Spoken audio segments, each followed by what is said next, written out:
और हमारा मनुष्य जन्म कब मिलता है, उसके लिए महर्षि ने स्पष्ट किया कि जब हमारे कर्म बराबर होते हैं, पाप और पुण्य, तब मनुष्य जन्म मिलता है। एक तरफ हम सुनते हैं कि मनुष्य जन्म बहुत पुण्य कर्मों का फल है, अपनी जगह ठीक बात है, लेकिन थोड़ा समझने का इसमें विषय ये बोलते हैं, अगर पुण्य कर्मों के कारण से हमें ये मनुष्य जन्म मिला है, तो जो आत्माएं मनुष्य जन्म धारण कर रही हैं वो कैसी होंगी? पुण्यात्माएं होंगी, पुण्यात्मा ही आएंगी। तो जब पुण्यात्मा ही आ रही हैं तो समाज में इतना गलत क्यों हो रहा है, लोगों को गलत क्यों कर रहे हैं? जो पुण्यात्माएं आई थी तो पुण्य ही पुण्य करने चाहिए थे उनको, एक प्रश्न उठता है वहां पर। तो मनुष्य जन्म हमें पुण्य के कारण मिलता है, ये ठीक है, लेकिन आने वाली आत्मा पुण्यात्मा हो यह आवश्यक नहीं है। तो ये कैसे विपरीत होता है कि जब हमने कर्म किए हैं, और कर्म हम केवल मनुष्य जन्म में ही कर सकते हैं, नए कर्म जिनसे कि कर्माशय बनता है। पशु पक्षी आदि में जो क्रियाएं होती हैं उससे कर्माशय नहीं बनता, वो केवल भोग होता है वहां पर।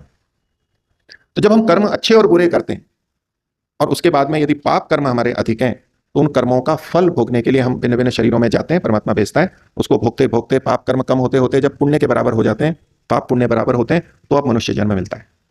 तो पिछले मनुष्य जन्म में वो आत्मा पुण्यात्मा नहीं थी, थोड़े पुण्य थे लेकिन पाप अधिक थे। लेकिन वो पाप कर्म भोगते भोगते भोगते जब बराबर हो गए हैं, तो चूंकि बराबर हो गए इसलिए मनुष्य जन्म में एक फिर से अवसर प्राप्त हुआ है।